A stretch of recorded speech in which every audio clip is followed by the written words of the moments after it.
자, 오늘 330 온에어 시간은 증권시장부 원다영 기자와 함께 하겠습니다. 안녕하십니까? 안녕하세요. 네.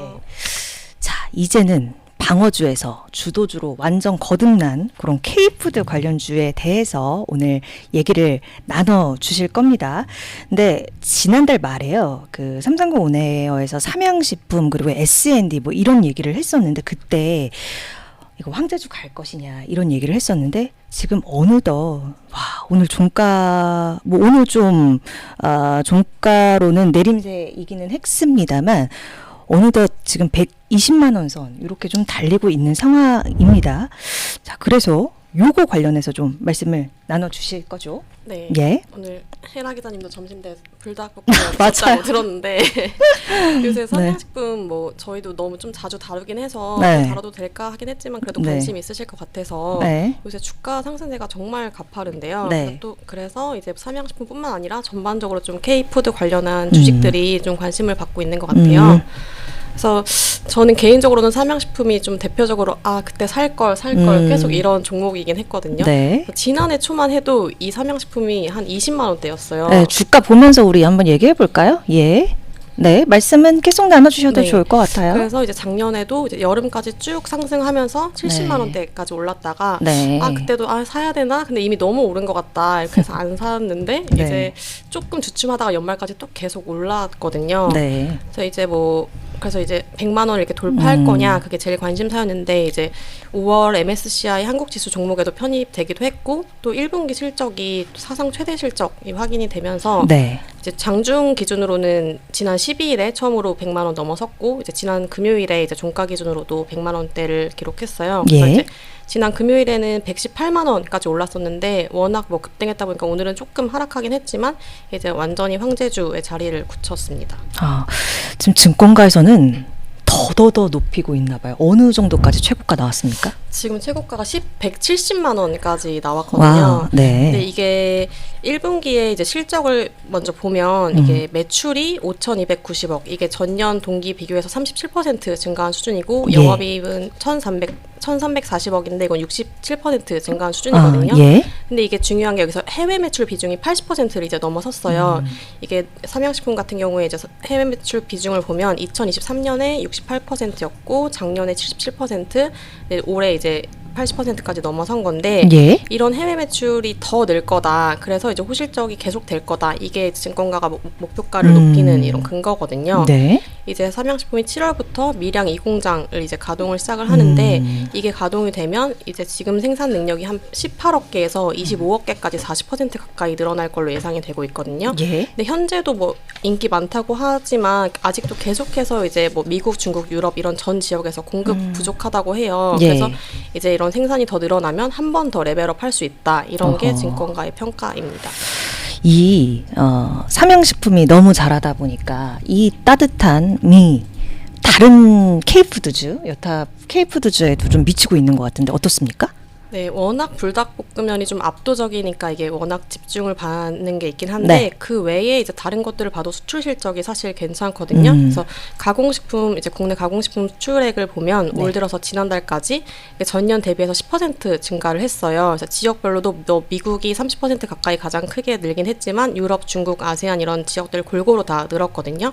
그래서 뭐 일단 제일 압도적인 건 라면이 계속 수출이 성장을 하면서 이제 계속 최대치를 경신하고 있긴 한데 라면 이외의 다른 품목들 뭐 소스류, 아이스크림, 김 뭐 이런 것들도 계속 늘고 있거든요. 예. 그래서 이제 삼양식품 외에도 좀 해외 매출 비중이 커지는 식품주 같은 경우에는 삼양식품만큼은 아니더라도 주가가 괜찮은 흐름을 보이고 있거든요. 그래서 뭐 대표적으로 오리온 같은 경우도 네. 1분기에 최대 실적을 냈더라고요. 네. 그래서 오리온 같은 경우는 미국, 중국, 러시아 이런 데서 매출이 늘면서 이 오리온도 해외 매출 비중이 이제 68%까지 늘어난 걸로 나타났어요. 네. 오리온 같은 경우는 이제 대표 상품이 초코파이인데 사실 초코파이는 저희한테는 좀 올드한 과자 같은 느낌이 있긴 한데 네. 이게 출시된 지가 50년이 넘었더라고요. 네. 근데 이게 이제 뭐 중국, 러시아 이런 국가마다 다 현지에서 공장을 세우고 현지화 전략을 하면서 좀 이게 시장을 넓혀나가고 있고, 그래서 주가 흐름을 보면은 네. 올해 들어서만 이 오리온도 20% 넘게 올랐더라고요. 네. 그리고 또 이제 대상 같은 경우에도 1분기 매출액이 전년 대비 8% 넘게 늘고 영업이익도 20% 넘게 늘었는데 네. 뭐 대상 같은 경우는 1분기에 좀 특이하게 그 라이신 판매가 늘면서 좀 호실적에는 주요하게 작용한 영향이 있긴 하지만 그 외에도 뭐 김이나 소스 같은 제품들도 이제 해외 판매가 늘어난 게 좀 받쳐주면서 주가가 올해 들어서 17% 가깝게 오른 것으로 나타났습니다. 자, 그러면 요 상반기에도 아주 좋은 흐름을 계속 좀 이어가고 있는 식품주들의 모습, 특히나 이제 삼양식품 같은 경우도 그렇고요. 하반기에도 이게 이어질까? 이게 가장 궁금하실 것 같은데요. 네, 일단 식품주 전반을 놓고 봤을 때 이제 상반기보다는 하반기가 좀 환경이 괜찮을 거다라는 전망들이 나오고 있는데 예. 이제 식품업종 같은 경우에 이익이나 주가를 결정하는 주요 변수가 이제 가격 아니면 이제 곡물가 같은 비용 그리고 판매량 이렇게 크게 세 가지로 나눠볼 수 있는데요. 우선 물량 측면에서 보면 그간 이제 국내 판매량은 계속 내수가 부진하면서 좀 안 좋았는데 어쨌든 하반기로 갈수록 이제 상반기보다는 좀 경제 거시 환경이 나아지면서 이게 좀 회복될 거다 이런 전망들이 나오고 있고, 가격 측면에서도 사실 상반기에 이제 식품 기업들이 가격을 많이 올렸었는데 네. 이런 올렸던 효과가 하반기부터 본격적으로 이제 이익 이제 실적에는 이게 반영이 될 거다 이런 점도 긍정적이고, 비용 측면에서도 이제 식품 기업의 그 핵심 원재료인 곡물가가 좀 안정화되고 있는 점도 네. 전반적으로 이런 게 모두 긍정적으로 작용을 하고 있다라고 나오고 있는데, 네. 근데 사실 이제 이런 요인들보다 가장 중요한 거는 이제 뭐 삼양식품에서 볼 수 있듯이 해외 성장을 얼마나 하냐 이 모멘텀인데, 네.